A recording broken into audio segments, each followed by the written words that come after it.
Welcome to Tea Book Club, a discussion on Ralph Ellison's Invisible Man. This event is presented by the House of Chanel.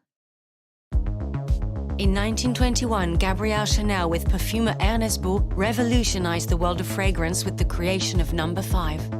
An avant-garde manifesto made to enthrall the senses, Number 5 was the first abstract perfume, created with the magic of aldehydes and so many flowers that not a single note is truly identifiable. Learn how this legendary creation and its iconic bottle became the first woman's scent with the scent of a woman on InsideChanel.com. Hello, I'm Hanya Yanagihara, and I'm the editor-in-chief of Tea Magazine. Thank you so much for joining us tonight for the latest installation of the Tea Book Club, in which we've been reading classic works of American literature. Tonight, we'll explore Ralph Ellison's 1952 Invisible Man, in which an unnamed narrator, a Black American who grew up in the South and is now residing in an underground hideout in 1940s New York City, tells the story of his life. Leading our discussion is author, scholar, and tea writer at large Adam Bradley.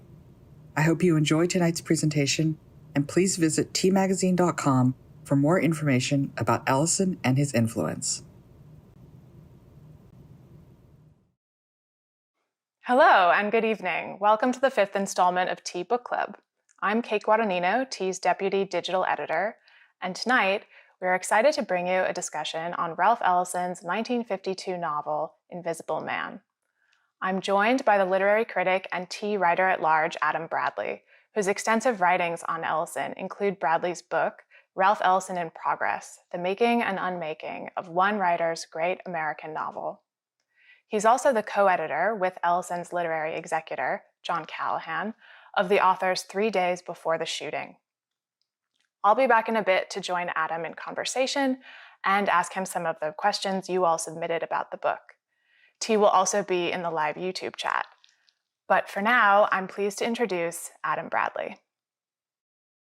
Few novels invite the necessary intellectual condition of puzzling as much as Ralph Ellison's Invisible Man. It's a novel that blends the symbolic and the surreal with an insistent realism. It's a novel set in the past, grappling with racism and white supremacy, with enduring and even surging resonance for our moment. It's a novel of its period and one for our own. It is also in some ways out of phase with our time. It's a long book in a time of short attention spans. Ellison often takes a scenic route, where most of us are speeding down the information superhighway. Its folk references, and there are many, are now sepia-toned for a new generation of readers born a century that Ellison, who died in 1994, didn't quite live to see. Yet, Invisible Man endures. Take a glance at the New York Times bestseller list from the spring of 1952. You'll find Invisible Man surrounded by good books that people seldom read anymore. You'll find Herman Wouk's 1951 war novel, The Caine Mutiny, now perhaps better known for the 1954 film adaptation starring Humphrey Bogart.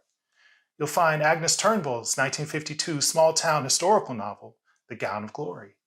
You'll find Taylor Caldwell's 1952 dystopian novel, The Devil's Advocate, the 15 of some 40 books she'd published in her lifetime. Great novels like Invisible Man maintain their place in our culture by strength of storytelling and by the vitality of the voice of the characters. Yes, and by things that are hard to put into words as well. Invisible Man is rendered new each time a successive generation comes to terms with the book. Maybe it's assigned, maybe it's pleasure reading, maybe one encounters it in ways that, as Ellison would say, are part of the mystery of life. Invisible Man is a novel that addresses so many enduring concerns. How do we identify ourselves as individuals? How do we come together as a community? How can we ensure that others see us? The particular inflection that Ellison gave these bedrock questions has resonated for nearly 70 years now. Yes, Invisible Man endures. Let's think about why. One answer is the book's craft. I first read Invisible Man when I was 18 years old in a survey of African American literature at Lewis and Clark College, a small liberal arts college in Portland, Oregon. I can remember being awestruck by the book. It was a piece of perfection to my mind. A year later, in 1994, the year Ellison passed away, I had the privilege of serving as a research assistant to Ellison's literary executor, John Callahan. Working with Callahan, I saw drafts of Ellison's second novel, so long in progress. I got to see something quite remarkable, at least for someone who had come to admire Ellison in the short time of knowing his work. You see, I saw a typo. I'd see many more, believe me. I'd see infelicitous sentences that even I had the audacity as a teenage student to think that I could write better. In short, I saw a work of literature in progress. I saw him honing those same sentences, making fiction into something profound, powerful, something that I could not reach myself. In the years that have followed, I get to see this process at work in Invisible Man as well, through the many, many drafts of the book. I want to share a couple of them with you now. Look here at this handwritten page in the early stages of the novel's composition. His slanting script. You can see his hand at work on the page. Much is still missing, but the voice is there. Now look at this same opening section of the book, this time in a typescript from near the novel's late stages as it approached publication. We now see that he has added prologue to the top. And thank goodness, because the book could have unspooled out of control were it not for the bracketing structure of the prologue and the epilogue. He built this book to last. Invisible Man endures not simply for what Ellison put down on the published page, but for what he left out. Miles Davis once said, "It's not the notes you play, it's the notes you don't play." Excision, forbearance, all of these are qualities of using the negative space in art, whether it be visual art or literature or music. Invisible Man runs to a hefty 572 pages, so it's reasonable for a reader to think, what could he possibly have kept out? Well, the original manuscript of the book ran to 810 pages, which he, along with his editor, Albert Erskine, would cut down to 606. Ellison's working notes, most of them undated and now contained in 2 boxes and 12 files at the Library of Congress, comprise a territory of their own, one that speaks to the novel as a sprawling topography of handwritten notes, typed in mimeograph pages, librarian interventions and excisions, a riot of color and texture, and even smell and feeling that testify to a novelist's literary labor suspended in the archive. What happens when I open the book back up, reading what Ellison stripped away?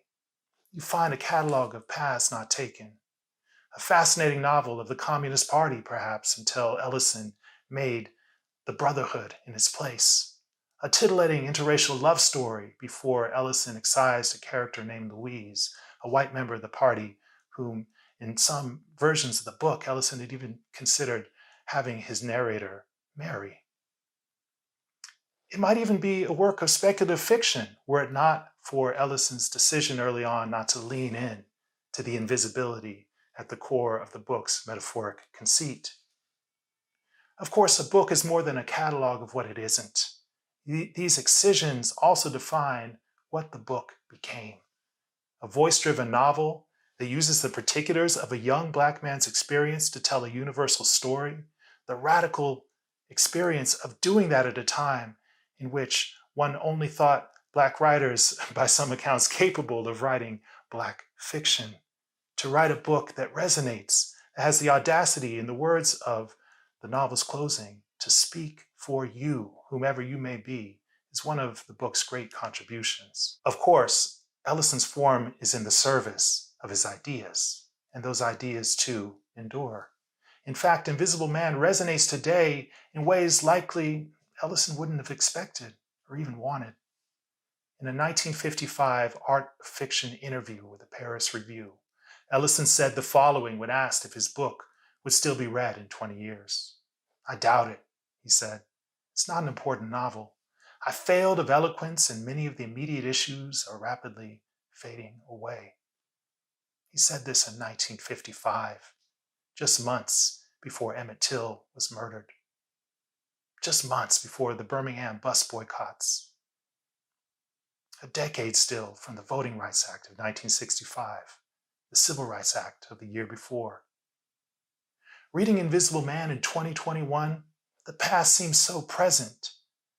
What Ellison once called the lowercase Civil War still rages around us when it comes to matter of race, equality, unity, and the promise of a multiracial American democratic possibility.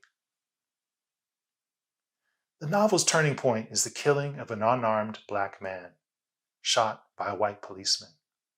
This triggers an uprising in Harlem.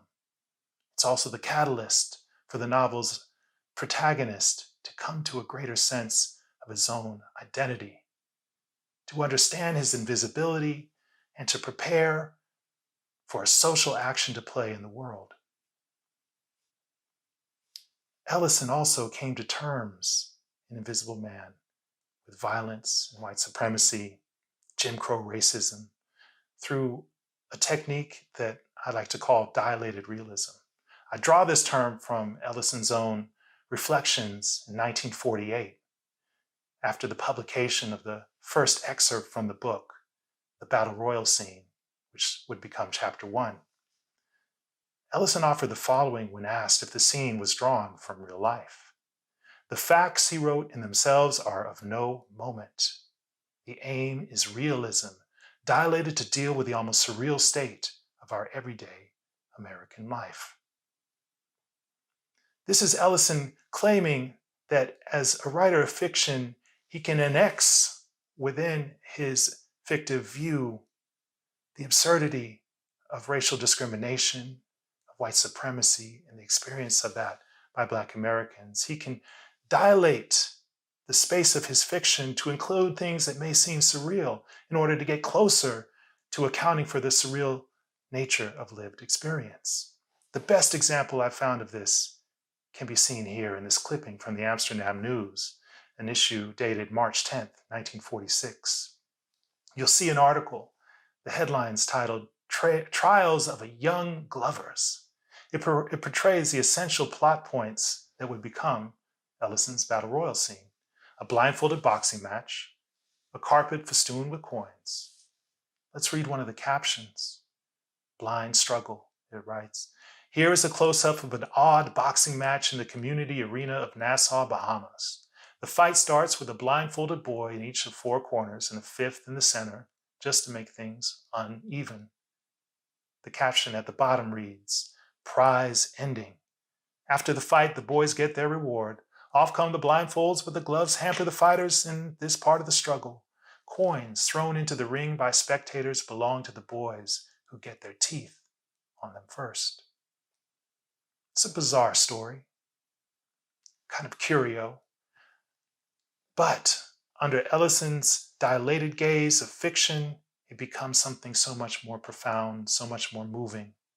He renders with visceral force the scene inspired in part by these clippings, the blood in the narrator's mouth, his ability to see just through the material that clouds his eyes, the surreal nature of lived experience.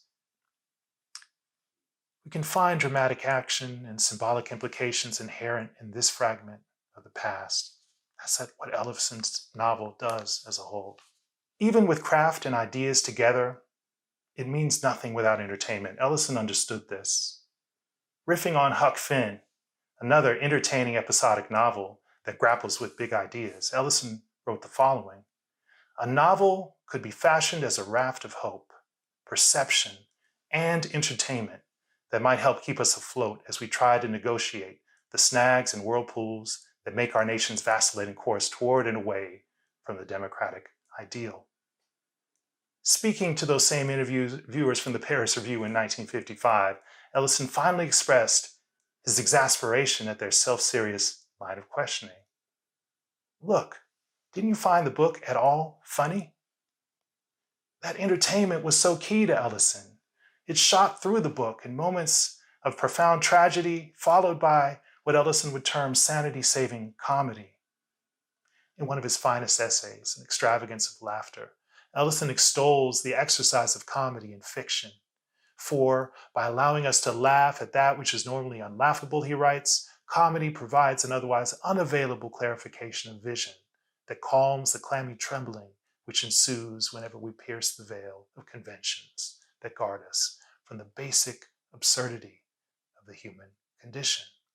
Now that's a mouthful, but essentially what he's saying is that comedy can save us, that the wise person doesn't laugh, but that they tremble. This is the lesson we learn from the blues. This is the lesson that we learn from blues-tinged fiction like Invisible Man. I want to close on a twice-told tale shared with me by Ellison's dear friend and mine, John Callahan. Long after Invisible Man had made Ellison a literary celebrity, decades into the composition of a second novel he would not complete in his lifetime, Ellison was working in the study of his Riverside Drive apartment, the one he shared for so many years with his wife, Fanny. You can see it here in this image. When the hour turned late, Fanny went to check on her husband. As she approached his study door, mostly closed, a shaft of light cutting through the darkness, she could hear him speaking, then laughing. Was he on the phone at this hour? When she peeked in, she could see him, manuscript page in hand, reading from part of his novel, chuckling at something one of his characters said or did. Yes, Ellison wrote fiction because he reveled in the stern discipline of the novel's craft. He wrote fiction because he had truths to tell, most especially about race in America. But above all, he understood that he must entertain and engage his readers. In a patient letter written to a curious reader in 1985, Ellison lays bare his intentions in Invisible Man over nearly half a life's distance. Yes, he writes, there are many everyday happenings in the story, but all are transformed according to the needs of the plot and to the tenor of my imagination. Novels are fictional ways of telling certain truths, and a mode of make-believe. Yes, you fail to encounter a name for the narrator because it is his intent to keep his identity secret, perhaps in hopes that the reader will use his or her own experience in bringing the action alive. Perhaps, in other words, Invisible Man speaks for us. Thanks so much for that. It was such a treat to listen to, and I think really emphasized that this is a very rich and dense book.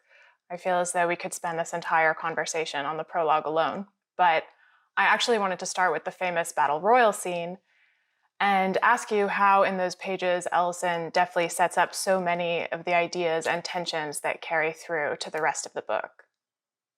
That's a great question, and you know, the beginning of any novel, and though we have a prologue, this is the beginning of the narrative push of the book with the opening chapter and the Battle Royal. The beginning of any novel asks us to acclimate to the world that it invites us into. So, it's a particular way that gravity works, a particular way that things appear, a particular mixture of gases that make up the air of the novel that we're asked to breathe. And this book asked us to breathe something quite remarkable, which is this combination of a naturalistic attention to the physical details of the realist scene. This is, in many ways, a realist book. Yet, beside that, set right beside it in the Battle Royal is the surreal. We have these moments that one has a hard time bringing into the frame of the realism that the novel establishes. And it's that tension that creates the space that Ellison wants us to inhabit in the book. And so, for instance, we have an electrified carpet where the coins dance upon it and the kids are shocked when they find it. We have a naked blonde woman who's a stripper with an American flag tattoo on her hip that stands in not for an actual living, breathing human being, it seems, but for a kind of symbol until Invisible Man's own vision breaks through and makes a temporary human connection with her in a mutual state of being suppressed by these wealthy white men in the Battle Royal scene. there's so much in this book. And the other powerful element that comes out of it, I think, is Invisible Man, the protagonist, that is, his desire for leadership, and a leadership born in part of oration. His model here is Booker T. Washington, who makes his name by writing his story, by writing up from slavery, that galvanizes him as a national figure. And so that's I think, the mark of achievement that this unnamed protagonist is looking to make your name through your own ability to speak and to write yourself into being. He tries that desperately, giving his oration at the end of the battle royal with blood pooling in his mouth from being punched. And it's that tension between his desires and the reality, surreal as it may be, that confronts him, that sets us off for what's to follow in the pages to come. And as he speaks, the men barely see him until he misspeaks and utters the word equality. So clearly in that scene and others, invisibility is a hardship for the narrator, one that's largely shaped by racism. Are there other times, though, when he experiences it as something else? He talks about how invisibility gives him a different sense of time, and maybe, it follows, a unique perspective or ability. Invisibility is so many things beyond simply a matter of mismeasure of other people's perspectives on the protagonist. Ellison had no interest in writing a type of protest fiction that turned his character into an object. He wanted to understand, and for the reader to understand, the power even within someone who was objectified in the way that Invisible Man is, by the gaze that looks upon him and sees nothing. So the book is a progress toward the dawning awareness that this nameless protagonist has of the power inherent in invisibility. We see it in the section that you just referenced in the prologue, where we are to imagine our protagonist underground with Louis Armstrong blaring, singing, "What did I do to be so black and blue?" as our protagonist smokes a bum cigarette that turns out to be reefer, Ellison writes, and eats vanilla ice cream with sloe gin drizzled on the top. In that moment, he says he's able to kind of look into the breaks, to find his way into the breaks of the music and look around. And I think that's a model for how we see Invisible Man ultimately inhabiting his invisibility throughout the book, to understand it as also, among other things, a way of having perspective on the world that otherwise might be inaccessible, and a perspective that the nation needs, that even an invisible man has a responsible role to play in the world. Another thing that seems to contribute to the narrator's sense of unreality is the strangeness of New York, which he describes as a city of dreams. He talks about other transplants having not just Southern clothes, but Southern walks, and about them suffering from the bends like scuba divers after having come up north. How do you think the North and South compare in the book? And do you think the protagonist feels especially invisible in the North? You know, Ellison thought a lot about this, as you might imagine, as a kind of inside outsider, both in the South and in the North. He claimed the Southwest as his place of origin, being born in Oklahoma City. So living in the South, in Tuskegee, Alabama, where he went to college, was in its own way a shock to the system, just as moving from Tuskegee to New York became quite a different kind of shock. In an unpublished piece of writing that he titled The Adventures of an Unintentional New Yorker, he reflects a bit upon his initial moment of arriving in Harlem, much as he ends up amplifying this in his fiction. He writes just a little taste. "It was an exciting and oppressive experience. I had never seen so many of my own people before. But on 2 trips to Chicago, I had seen something of the South Side slums, and now what I saw in Harlem not only depressed me, but increased my sense of loneliness." Now that's a striking thing to hear. And of course, he ends up seeing within Harlem not just that loneliness, but a vitality of life, fullness, much of which he captures in the book, also a connection, a deep and profound connection to the South, brought through the Great Migration that brought so many Black Americans from the rural South to the urban North, that brought with them their stories, music, culture, and a rich tapestry of experience that he saw, that is Ellison, but also his protagonist in New York City. There are also times when the narrator's sense of alienation seems to go beyond race, and he talks about not truly seeing the people in Harlem and about their failure to see him. Do you think with those segments, Ellison is getting at a more universal sense of alienation? So not just the loneliness of New York, but basically loneliness as the human condition? I mean, I think that loneliness is the human condition for a young person coming to a sense of oneself, as Invisible Man is over the course of this novel. And you're right to suggest that uh, this isn't simply a racial binary of white gaze looking upon a young Black man and not seeing him. There are a number of Black characters for whom Ellison's protagonist also feels invisible. Mary Rambo sees in the young Invisible Man the possibilities for making the race better. And in doing so, in putting him in that box, fails to see the complexity that he contains, that all of us do. And the same is true for any number of characters. And so the process of shedding these projections of other people's hopes and other people's also diminishing glances at one's identity is also part of the novel's progress. And we see him near the end of the book, underground for the first time, forced to quite literally light on fire all these totems of his identity as other people understood them to be, to light his way to his underground lair, where he will then write his way to his own sense of identity, of who he is becoming, even as he writes the book. And that's what makes the book, to me, so remarkable as a kind of a coming of age story, a Bildungsroman, but even more specifically a Künstlerroman, the coming of age of the artist, is that move that he makes between the time present of the prologue and the time present of the epilogue. The only space in between, in those 500 plus pages, is a space we are to imagine Invisible Man writing his memoir with us looking over his shoulder.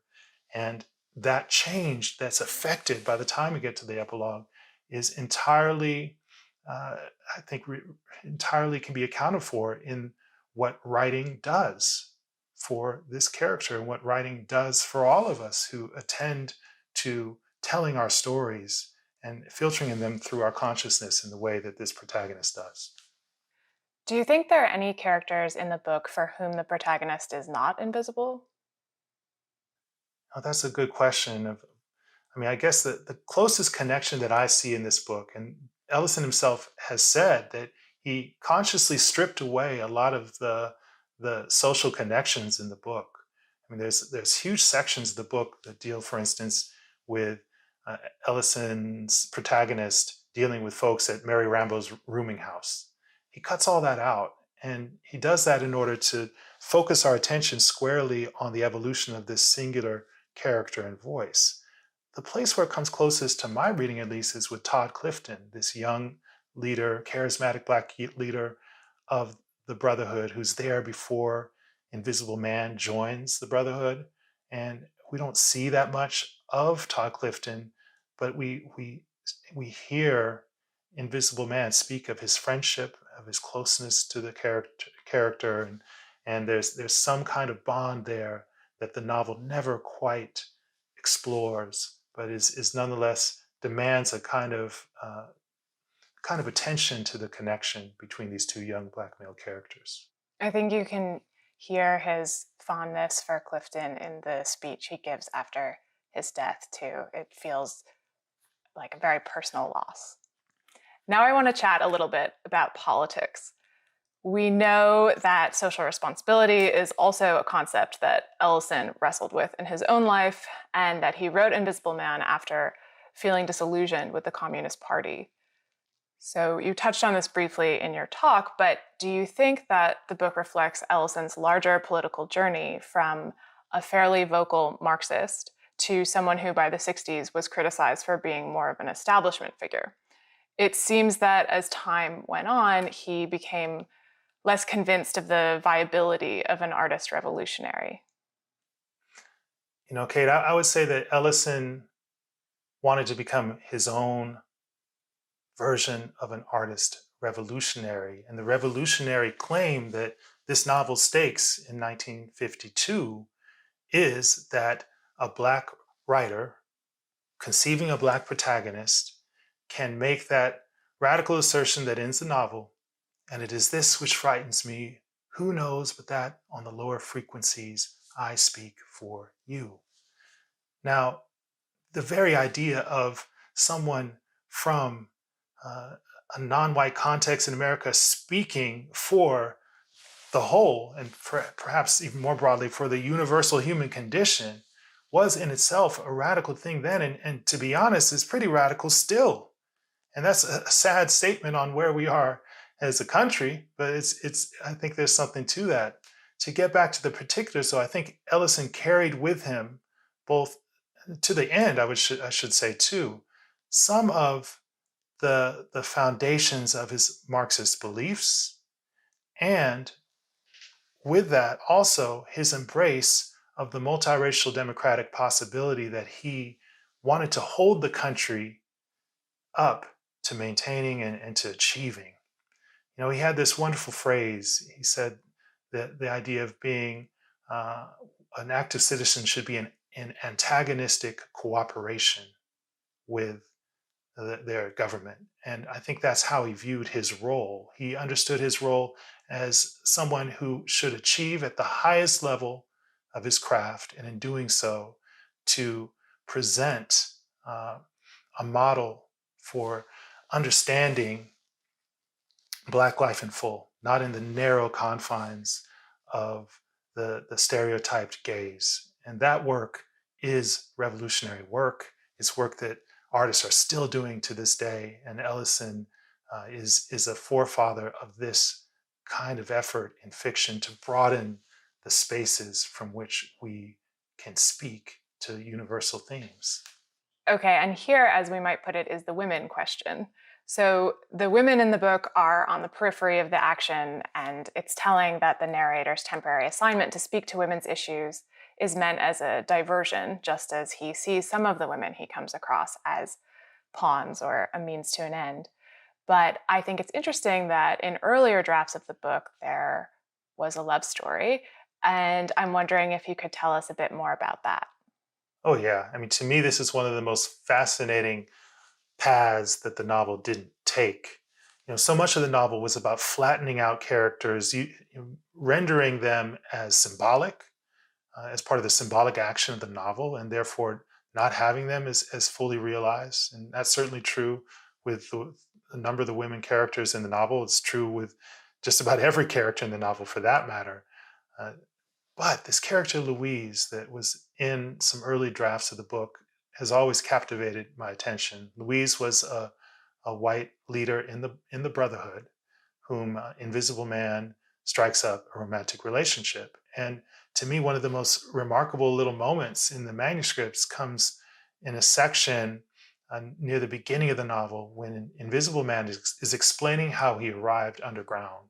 And in the published version, it says more or less that that he discovers this underground lair while I'm trying to escape from Roz the Destroyer. And of course, that scene at the end of the book with the insurrection in Harlem and Roz and the spear and all of that, one can see exactly what he means there. But in the original manuscript draft, we see instead, when I was trying to escape in the night from Louise, Louise, Louise.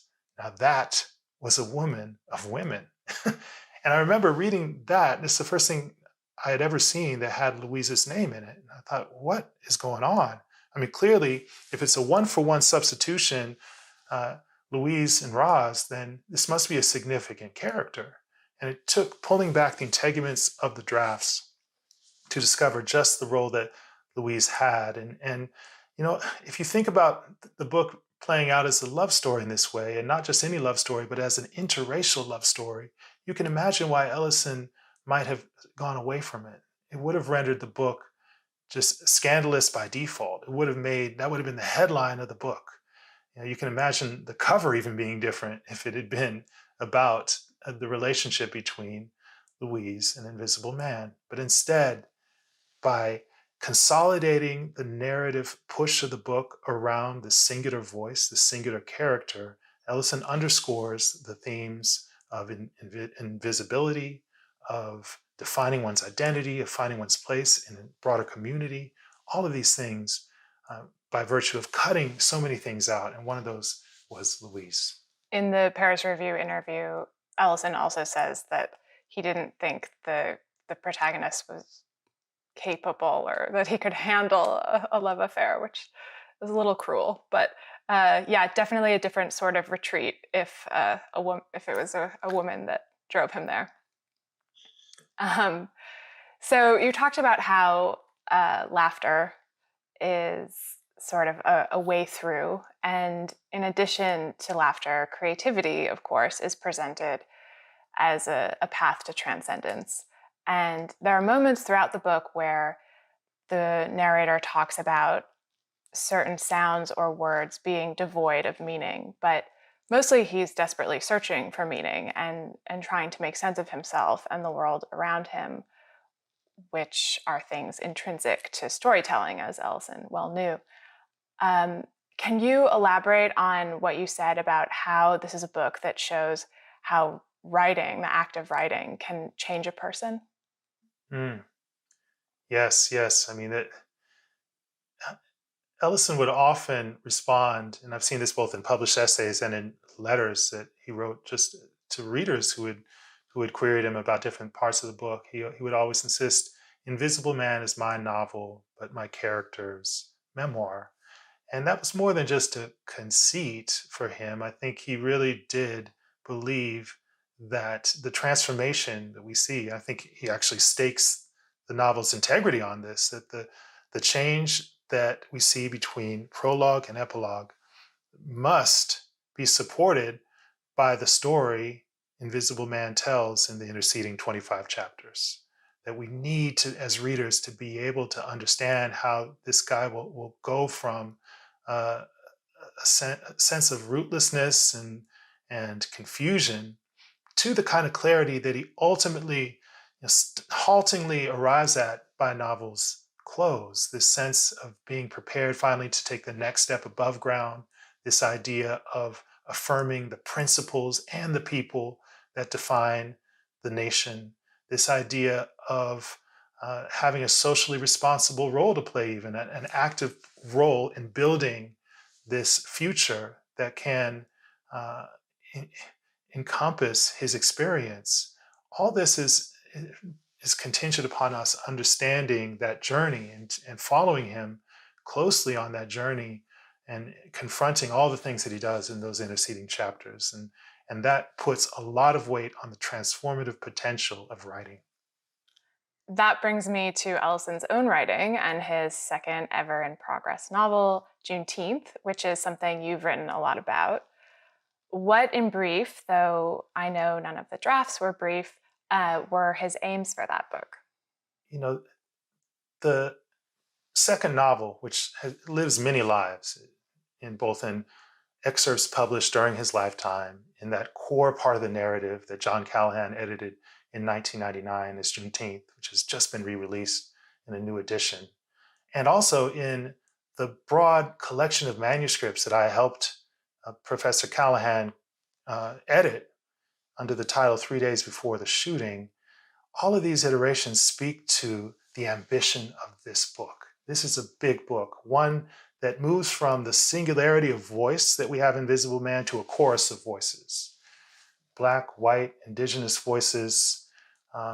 We have men and women, we have young and old, we have a sprawling and roving geography that goes from the Southwest, Oklahoma of Ellison's youth, down south to Georgia, up to Washington, D.C., and then New York City, and even across the pond to Europe and France. We have a book that also aspires to do something rather bold. In an interview, Ellison said that he was seeking what he said was the aura of summing up the nation to itself and to the world. Now that's a big, big, bold claim. And I think it's maybe fitting, given the unfinished nature of our country, that the book itself is unfinished in this way. At the core of it, though, is a relationship. Ellison was invested in writing about people. And at the core of it is Alonzo Zuber Hickman, a jazz man turned preacher, and a young boy of indeterminate race, as Ellison writes, who goes by the name of Bliss, and then is kind of mysteriously disappears from the book and reemerges decades later as a race-baiting New England senator by the name of Adam Sunraider. So the plot is about the planned murder, assassination of the senator, and Hickman coming to an understanding that this is in the works and trying to save the life of his surrogate son. It's a book that spans so many of the kinds of thematic tensions that Invisible Man explores, and does it on a much bigger palette, much bigger canvas that he paints it with. So quite ambitious. And I'm sure Invisible Man already felt like a tough act to follow. So with that, I'd like to ask a couple of questions from readers. Adam, I feel as someone who's read this book over 30 times and discovered new things with every reading, you are particularly well qualified to answer this one.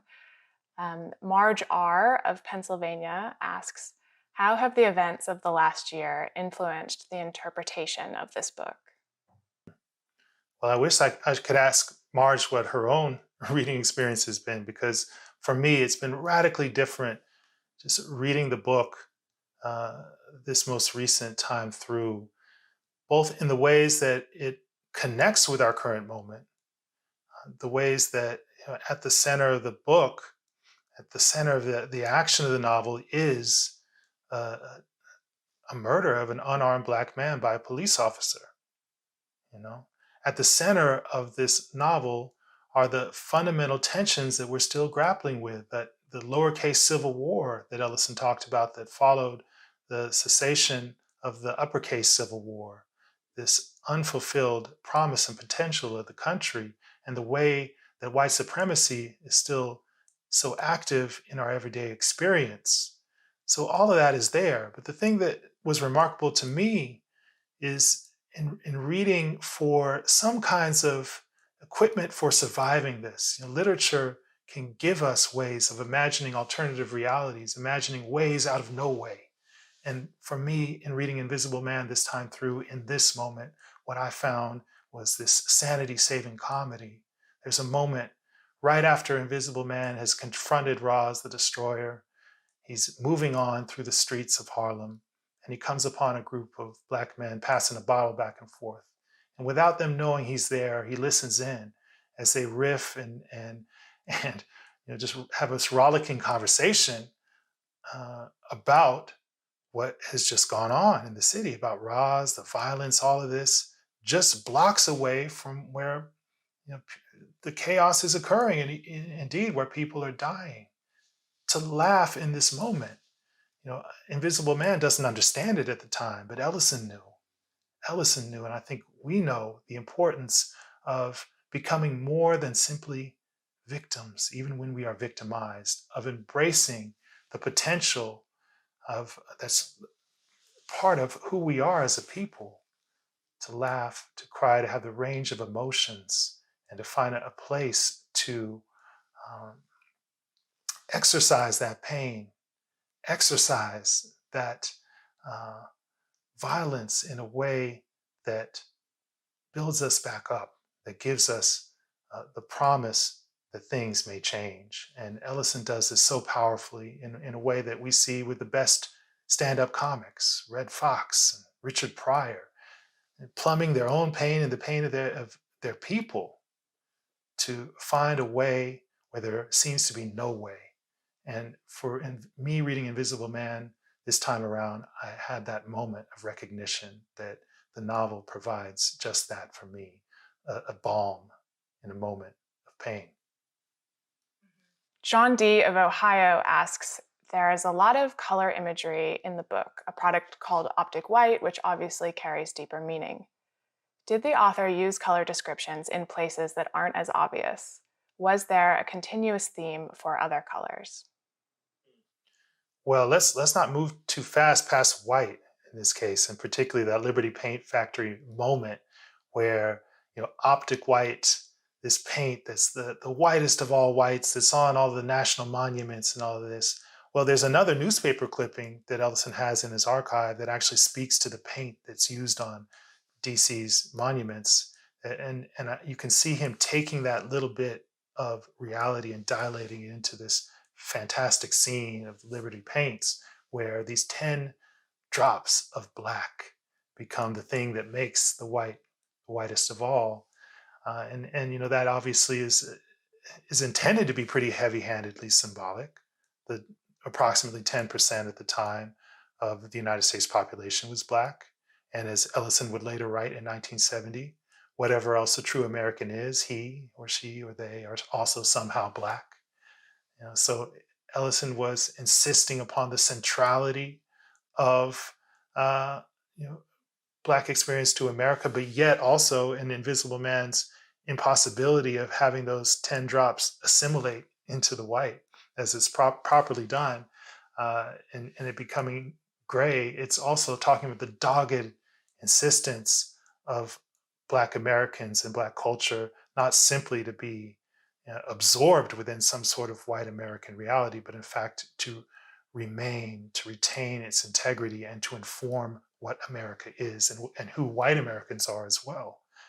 Ellison insisted upon that, and I think we see the power of that color imagery there in action. Now, as for other colors, that's a good question. I mean, I obviously black and white resonate big in this novel, but it would be fun to do a little word search through the Kindle book and see what comes up. I've done that with other things. If you want a little fun, look up pigeons in this book, and you'll be surprised how often they show up and just when they show up throughout the novel. Okay, so this will be our last question. It is from Will N. in New York, who asks, why did Ralph Ellison have such trouble writing after his success? Did he enjoy writing, or did he suffer for his words? Thanks for that question, Will. And I hope that last story I told at the top of our event today speaks to the joy that Ellison took in writing. He really loved and luxuriated in language. He loved living in the worlds that he created in his fiction, living in the minds and the voices of his characters. This was something that was not experienced, I think, by him as a burden, but rather as a great privilege and opportunity to engage in the craft of fiction over the course of his life. Now, of course, he was writing a ton of other things as well. He published 2 big collections of essays. He published a number of fragments and excerpts from the second novel over the course of this time. He published a bunch of other short occasional pieces and sometimes long ones, that some of which have been collected in the collected essays of Ralph Ellison. He continually wrote.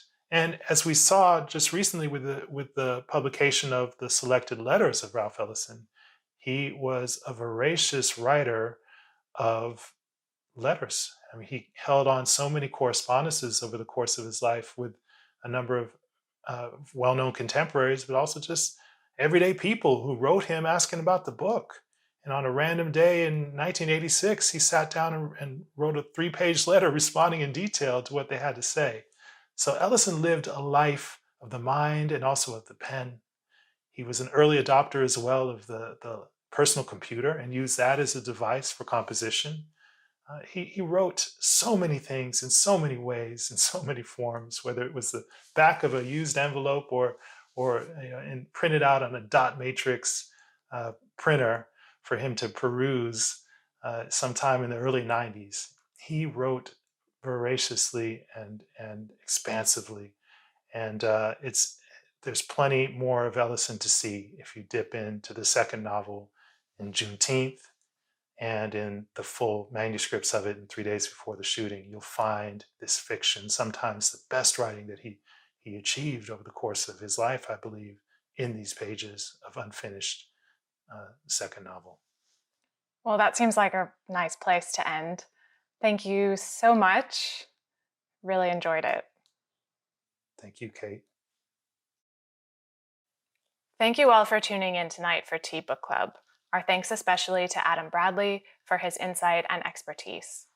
You can find his essay about Invisible Man on our website, tmagazine.com, and you can continue the conversation with us on Twitter by following Tea Magazine and using the hashtag TeaBookClub.